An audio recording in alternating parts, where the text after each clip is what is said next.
Hai semua, selamat datang di channel Baca Saham. Pada video ini, kita akan membahas satu topik dengan judul 9 saham bagus, harga anjlok. Laba besar, harga turun banyak. Tapi seperti biasa, semua pembahasan ini bukan rekomendasi dan hanya informasi. Ingat, kerugian kamu tanggung sendiri ya. Nah, ini merupakan kriteria pemilihan sahamnya, di mana saya memilih saham-saham yang menghasilkan net income di atas 1 triliun rupiah dengan PBV di bawah 3 kali dan harga saham sudah turun di atas 10% selama tahun 2024. Kita langsung masuk saja ke dalam pembahasan. Tapi seperti biasa, semua nama saham dan pembahasan ini bukan rekomendasi. Untung rugi kamu tanggung sendiri. Saham pertama adalah INTP, di mana sudah turun 27,06% selama tahun 2024. Net profit marginnya 11,9% dengan net income yang naik 9,2% dan dividen yield sekitar 1,31% yang terakhir dibagi di tahun 2024. Kinerja Q3 tahun 2024 dari aspek total pendapatannya mengalami kenaikan, begitu juga dengan laba bersih yang dapat didistribusikan kepada entitas induk. Itu artinya kinerja tahun 2024 hingga Q3 lebih baik dibandingkan tahun sebelumnya.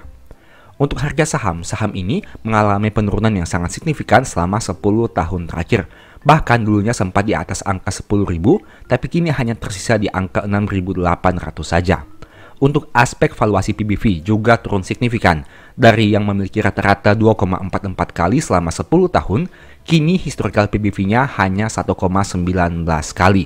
Nah, bisa dikatakan juga ini merupakan PBV terendah dalam 10 tahun terakhir jika dilihat dari grafik untuk PBV historicalnya ini. Untuk aspek probabilitas selama 10 tahun cukup rendah dengan angka 20%. Artinya, dalam 10 tahun ini 8 kali turun dan 2 kali yang mengalami kenaikan. Kenaikannya hanya pernah terjadi di tahun 2017 dan 2019 saja. Itu artinya sejak tahun 2020 hingga 2024, harga sahamnya terus mengalami penurunan yang luar biasa. Untuk aspek dividen, saham INTP ini bisa dikatakan cukup konsisten membagi dividen dari waktu ke waktu. Bahkan di tahun 2021, yang mana kinerja tahun 2020 saat terjadinya krisis ekonomi, saham ini tetap membagi dividen. Tapi sayangnya untuk jumlah dividen per share-nya cukup fluktuatif dari waktu ke waktu. Saham kedua ada BJBR dengan harga saham yang turun 18,97%. Net profit marginnya 11,3 dengan net income yang turun 15%, tapi menawarkan dividen yield 10% yang terakhir dibagi di tahun 2024. Kinerja di Q3 tahun 2024 juga mengalami penurunan, baik itu dari aspek laba bersihnya. Meskipun kamu bisa lihat di sini, total pendapatannya sebenarnya mengalami kenaikan dibandingkan tahun 2023. Tapi sayangnya karena total beban pokok penjualan atau beban bunga untuk saham-saham perbankan naik lebih signifikan, menyebabkan laba kotornya malah mengalami penurunan. Untuk kinerja harga saham ini juga sudah mengalami penurunan yang sangat signifikan dari yang biasanya di atas angka Rp1.000, kini hanya tersisa Rp940 saja. Dan harga ini bisa dikatakan mendekati harga saat pandemi di tahun 2020. Kemudian dari aspek PBV saat video ini dibuat diperdagangkan pada angka yang relatif rendah yaitu 0,61 kali, di mana biasanya dalam 10 tahun terakhir rata-rata PBV adalah 1,34 kali. Itu artinya PBV saham ini mengalami penurunan yang cukup signifikan jika dibandingkan dengan data 10 tahun terakhir. Untuk probabilitasnya selama 10 tahun adalah 40%, 6 kali turun dan 4 kali naik. Nah, menariknya, pada tahun 2016, saham BJBR ini sebenarnya mengalami kenaikan harga yang sangat luar biasa. Tapi sayangnya sejak tahun 2023, harga sahamnya berangsur-angsur mengalami penurunan. Untuk aspek dividen, BJBR tidak diragukan lagi dari sisi dividennya karena menawarkan dividen yield yang cukup tinggi meskipun pada tahun 2024 ini dividen per share-nya mengalami penurunan dibandingkan tahun 2023. Berikutnya saham TOWR yang sudah turun 28% selama tahun 2024. Net profit marginnya 25,5% dengan net income yang turun 2,8% dan dividen yield 3,3% yang dibagi di tahun 2024. Untuk aspek kinerja keuangannya, di Q3 tahun 2024 total pendapatan TOR masih mengalami kenaikan dibandingkan 5 tahun sebelumnya.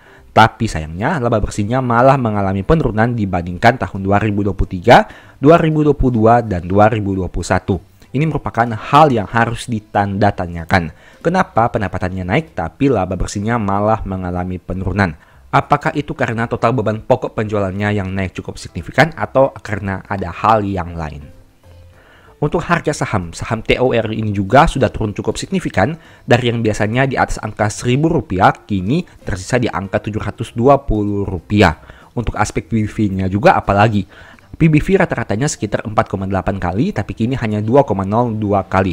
Nah, sebagai catatan untuk PBV, saya menilai TOR ini memang diperdagangkan pada angka valuasi yang cukup tinggi, sehingga wajar mengalami penurunan. Dan angka 2 kali ini bisa dikatakan sebenarnya masih relatif cukup tinggi jika dibandingkan dengan saham-saham lain yang mampu menghasilkan laba lebih besar, bahkan berkali lipat lebih besar dibandingkan TOR, tapi memiliki PBV yang lebih rendah. Untuk probabilitasnya adalah 50%, 5 kali naik dan 5 kali turun selama 10 tahun terakhir. Tapi sayangnya sejak tahun 2022 hingga 2024, harga saham TOR terus mengalami penurunan. Untuk aspek dividen, saham ini juga konsisten membagi dividen, biasanya 2 kali dalam 1 tahun. Itu sudah terjadi sejak setidaknya tahun 2017, 2018, dan seterusnya. Bahkan pada tahun 2021 mereka tetap membagi dividen sebanyak 2 kali. Padahal pasca pandemi tahun 2020 dan krisis ekonomi. Saham berikutnya, Antam dengan harga saham yang turun 14%.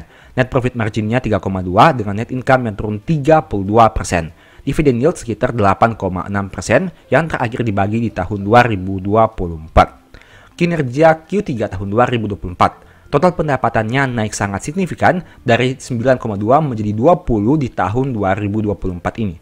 Tapi sayangnya laba bersihnya malah mengalami penurunan. Ini sangat aneh karena pendapatannya naik signifikan tapi laba bersihnya malah mengalami penurunan. Itu kamu harus lihat lagi di laporan keuangan untuk mengetahui detail pembahasannya. Untuk harga saham, Antam juga diperdagangkan pada angka yang cukup rendah jika dibandingkan dengan beberapa tahun terakhir.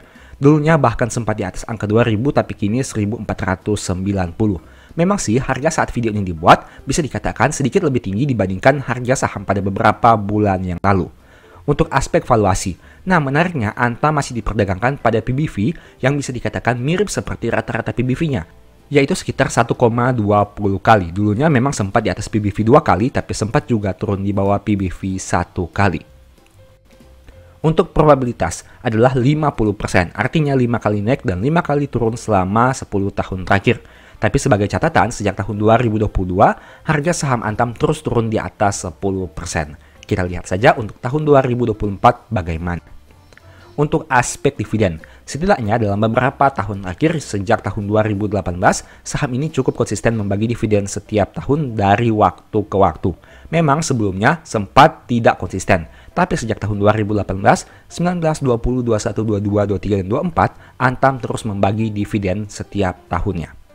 Saham berikutnya HMSP yang sudah turun 26% selama tahun 2024. Net profit marginnya 6,2 dengan net income yang turun 22%. Dividen yieldnya tinggi dengan angka 10,5% yang terakhir dibagi di tahun 2024. Total pendapatan HMSP sedikit mengalami penurunan di tahun 2024, tapi masih lebih baik dibandingkan tahun 2022, 2021, 2020, dan 2019. Laba bersihnya juga mengalami penurunan. Dengan hal yang sama, di mana tahun 2024 ini memang turun dibandingkan 2023, tapi masih lebih baik dibandingkan tahun 2022 dan seterusnya.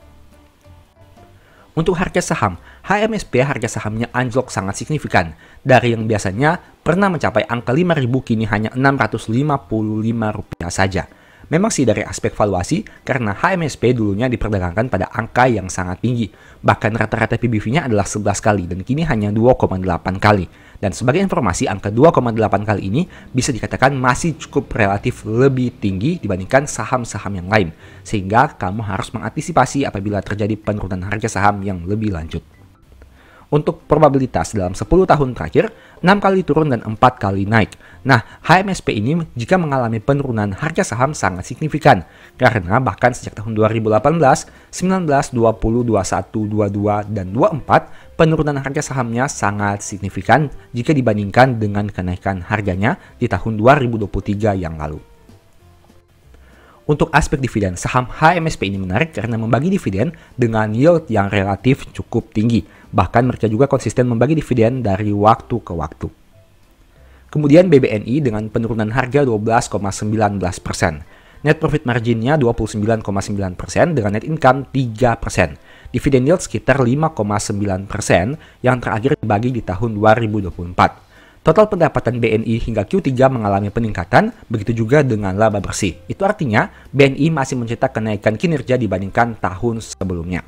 Untuk aspek harga saham, memang harga saham BNI sudah naik signifikan jika dibandingkan dengan tahun 2020, tapi memang sempat mengalami penurunan jika dibandingkan dengan harga tertingginya. Untuk PBV BNI secara rata-rata adalah 1,32 kali dan kini hanya 1,1 kali. Memang penurunannya tidak terlalu jauh jika dibandingkan dengan rata-rata 10 tahun terakhir. Sehingga memang ada potensi juga terjadi penurunan yang jauh lebih besar dari 1,12 kali. Untuk aspek probabilitas, memiliki probabilitas 50%, artinya 5 kali naik, 5 kali turun selama 10 tahun terakhir. Tapi sebagai catatan, sejak tahun 2021, 22 dan 23 sebenarnya BNI konsisten mencetak kenaikan harga saham. Untuk aspek dividen per share, saham ini juga konsisten membagi dividen setiap tahun seperti data yang kamu bisa lihat ini, dengan angka dividen per share yang relatif mengalami peningkatan dari waktu ke waktu. Saham berikutnya TLKM yang sudah turun 30% selama tahun 2024 ini. Net profit margin 16% dengan net income yang turun 12%. Dividend yield sekitar 6,4% yang terakhir dibagi di tahun 2024. Total pendapatan TLKM sedikit turun dibandingkan tahun 2023, tapi masih lebih baik dibandingkan tahun 2022 dan seterusnya. Untuk laba bersihnya juga mengalami penurunan dibandingkan tahun 2023, tapi masih lebih baik dibandingkan tahun 2022, meskipun tidak lebih baik dibandingkan tahun 2021. Untuk harga saham, TLKM diperdagangkan pada angka 2.270 saat video ini dibuat, dan bisa dikatakan merupakan harga terendah dalam 10 tahun terakhir, di mana sempat menyentuh angka ini pada beberapa tahun sebelumnya, seperti pada tahun 2020 dan tahun 2015. Kita lihat saja kinerja saham Telkom hingga akhir tahun 2024 seperti apa. Apakah mampu naik kembali atau malah turun lebih dalam lagi. Untuk aspek historical PBV rata-ratanya adalah 3,83 dan kini hanya 2,02 kali. Memang secara historical PBV Telkom ini turun cukup signifikan, bahkan menyentuh angka 2 kali, padahal selama ini diperdagangkan pada angka di atas 2,5 kali. Untuk probabilitas, di mana dalam 10 tahun terakhir, 6 kali naik dan 4 kali mengalami penurunan. Tapi penurunan di tahun 2024 ini memang sangat signifikan karena turun 29,8% hingga video ini dibuat. Ini merupakan penurunan terbesar sejak dalam beberapa tahun terakhir. Setidaknya 10 tahun terakhir sejak tahun 2015. Untuk aspek dividen per share, Telkom juga konsisten membagi dividen dari waktu ke waktu. Memang BUMN seperti Telkom, BNI, Mandiri, BRI, dan lain-lain cenderung merupakan saham-saham yang konsisten membagi dividen setiap tahun. Meskipun untuk Telkom ini sendiri, jumlah dividen per share-nya relatif lebih fluktuatif dibandingkan saham-saham big banks yang dalam beberapa tahun terakhir konsisten mengalami peningkatan. Kemudian saham ASII yang turun 14,2%. Net profit marginnya 11% dengan net income 21%. Dividen yield sekitar 10,61%.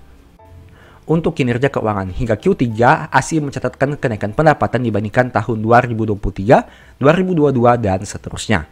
Laba bersihnya juga demikian, di mana laba bersih pada Q3 tahun 2024 ini menjadi yang tertinggi dalam 6 tahun terakhir. Kesimpulan, ASI mencetak kenaikan kinerja yang luar biasa di tahun 2024 hingga Q3.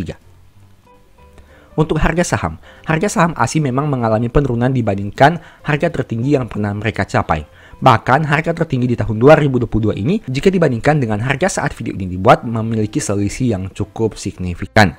Untuk valuasi, ASI diperdagangkan pada PBV di bawah 1 kali. Artinya bisa dikatakan diperdagangkan sedikit di bawah dari modal per lembar sahamnya. Rata-rata PBV-nya adalah 2,01 kali, tapi kini hanya 0,96 kali. Dan bisa dikatakan PBV ini setara dengan PBV saat terjadi pandemi di tahun 2020. Pertanyaannya, apakah ini merupakan kesempatan ataukah memang sudah sewajarnya PBV ASI di harga 0,96 kali?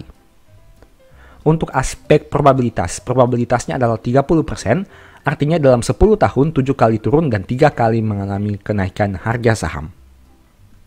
Untuk aspek dividen, seperti yang saya katakan tadi, ASI merupakan salah satu saham juga yang konsisten membagi dividen, bahkan biasanya 2 kali dalam 1 tahun. Dan menariknya, dalam beberapa tahun terakhir ini, dividen yield ASI sangat menarik jika dibandingkan dengan saham-saham lain atau saham-saham besar sekelas saham Astra International. Berikutnya saham BBRI, di mana turun 25%. Net profit marginnya 29% dengan net income yang naik 5,4%. Dividen yield 7,5%. Total pendapatan BRI mengalami peningkatan hingga Q3 tahun 2024, begitu juga dengan laba bersih yang dapat didistribusikan. Kesimpulannya, hingga Q3, BRI masih mencetak kenaikan kinerja dan bisa dikatakan hal itu sangat baik jika dibandingkan dengan saham-saham besar yang justru mengalami penurunan. Tapi memang jika dibandingkan dengan saham big banks yang setara seperti BCA dan Mandiri, kinerja BRI memang mengalami penurunan. Dalam hal ini, BRI tidak mampu menyaingi pertumbuhan kinerja BCA dan Mandiri. Tapi ingat, hal itu juga terjadi karena ada faktor penyebabnya yang sudah sering saya bahas, yaitu kredit permasalahannya. Apabila kredit masalah itu dapat diselesaikan, secara tidak langsung kinerja BRI bisa dikatakan bisa mengalami pertumbuhan lagi. Untuk aspek harga saham BRI juga memang mengalami kenaikan yang cukup signifikan sejak tahun 2020. Tapi jika dibandingkan dengan harga tertingginya, sudah mengalami penurunan yang cukup lumayan. Untuk valuasi PBV, rata-rata adalah 2,5, tapi kini hanya 1,99 kali. Itu artinya PBV BRI sudah diperdagangkan pada angka yang cukup rendah, meskipun belum serendah pada PBV tahun 2020 yang bahkan pernah di bawah 1,5 kali. Itu artinya memang ada potensi harga saham BRI masih bisa turun lebih dalam lagi. Untuk probabilitas adalah 60%, artinya 6 kali naik dan 4 kali turun selama 10 tahun terakhir ini. Untuk aspek dividen, BRI merupakan salah satu saham yang tidak diragukan lagi dari aspek pembagian dividennya karena salah satu saham yang paling konsisten membagi dividen sejak IPO. Nah, dari 9 saham yang tadi kita bahas, manakah yang paling menarik untuk dianalisa lebih lanjut? Kami bisa bandingkan dari berbagai aspek, seperti nama saham yang labanya paling besar dengan valuasi paling rendah, atau mana saham yang labanya besar tapi harganya turun paling banyak, dan masih banyak lagi. Semoga video ini bisa memberikan manfaat kepada kamu. Dan ingat, disclaimer on, untung rugi kamu tanggung sendiri. Sebagai informasi, saya punya satu topik pembahasan yang mungkin bisa berguna bagi kamu. Silahkan nonton hingga selesai agar mendapat pemahaman yang utuh. Berhubung laporan keuangan Q3 2024 sebentar lagi akan terbit, jadi saya ingin membahas topik tentang laporan keuangan. Tujuan dari pembahasan ini agar kita bisa punya screening awal sehingga keputusan yang diambil bisa lebih matang. Kita akan melihat beberapa indikasi awal laporan keuangan perusahaan yang perlu diwaspadai agar menghindari hal-hal yang tidak diinginkan yang mungkin terjadi di kemudian hari. Diharapkan jika kita bisa sadar lebih cepat, keputusan yang diambil bisa lebih cepat dan tepat, sehingga pada akhirnya dapat meminimalisir potensi risiko penurunan portofolio, tapi di sisi lain dapat membuat portofolio tumbuh dengan lebih maksimal. Tentu saja disclaimer ya, nama saham dan pembahasan di video ini bukan rekomendasi dan tidak ada jaminan pasti profit jika mengikutinya.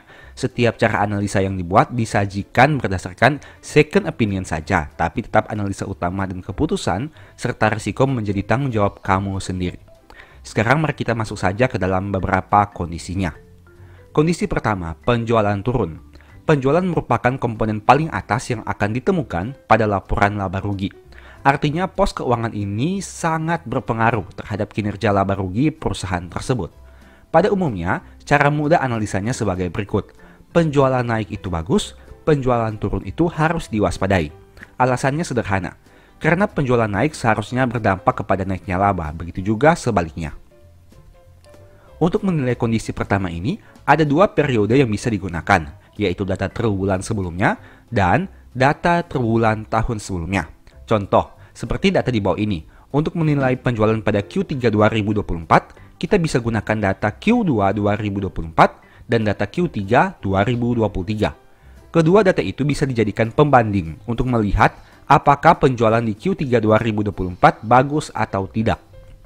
Meski begitu, sebenarnya ada kondisi yang bisa kita toleransi juga, misal penurunan penjualan yang tidak terlalu signifikan, atau misalnya dibandingkan periode sebelumnya, penjualan turun tapi dibandingkan tahun sebelumnya penjualan masih naik. Begitu juga sebaliknya. Kondisi seperti ini bisa dijadikan sebagai toleransi untuk menilai perusahaan penjualannya masih bagus atau memang harus diwaspadai. Mari kita lihat contoh di bawah ini.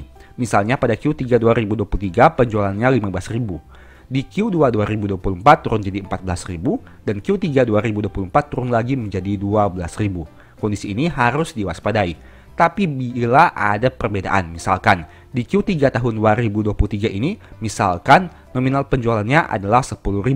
Di Q2 2024 14.000 dan Q3 2024 itu 12.000. Itu artinya memang dari Q2 ke Q3 mengalami penurunan, tapi dibandingkan Q3 tahun 2023 masih terjadi kenaikan dibandingkan tahun 2024. Itulah beberapa contoh yang bisa ditoleransi. Kondisi kedua, penjualan turun, HPP naik. Seperti yang kamu tahu, HPP atau harga pokok penjualan adalah biaya pokok yang dikeluarkan oleh perusahaan sehubungan dengan produk atau jasa yang mereka jual. Misal, untuk jual mie instan, tentu perusahaan butuh bahan baku untuk produksi mie instan. Nah, bahan baku itu merupakan salah satu komponen dari HPP. Contoh lagi untuk industri perbankan. Karena mereka jualnya kredit untuk dapat bunga, berarti bahan bakunya adalah himpun dana pihak ketiga dan bayar bunga kepada nasabah yang simpan dananya di bank. Mudahnya, jika penjualan turun tapi HPP naik, berarti biaya untuk produksi barang atau jasa semakin mahal.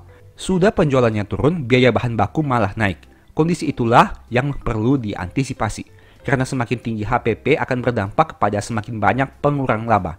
Jika penjualannya sifatnya menambah laba, HPP sifatnya mengurangi laba. Beberapa poin yang bisa ditoleransi untuk kondisi kedua ini adalah HPP naik tapi penjualan juga naik, atau secara persentase, kenaikan HPP masih lebih rendah dibandingkan kenaikan penjualan, atau penurunan HPP lebih besar dibandingkan penurunan penjualan, baik secara persentase maupun secara nominal. Mari lihat contoh di bawah ini. Misal, dengan penjualan yang pada kondisi tadi, kita lihat untuk HPP-nya. Di Q3 2023 5.000, Q2 2024 6.000, Q3 tahun 2024 7.000. Kondisi ini perlu diwaspadai, karena penjualannya konsisten turun dan HPP-nya konsisten naik. Tapi jika sebaliknya, misalnya penjualannya turun dan HPP-nya juga turun, tapi penurunan HPP ini lebih besar dibandingkan penurunan penjualan, itu mungkin bisa ditoleransi. Ataupun misalkan penjualan mengalami penurunan dan HPP mengalami kenaikan, tapi secara nominal kenaikan HPP ini lebih kecil dibandingkan penurunan penjualannya. Dengan kata lain, masih bisa menghasilkan peningkatan laba kotor meskipun penjualan turun tapi HPP-nya naik. Kondisi ketiga, penjualan turun, HPP naik, biaya operasional naik. Masih mirip dengan biaya pokok penjualan, biaya operasional juga harus dipertimbangkan, apalagi jika nominalnya cukup besar.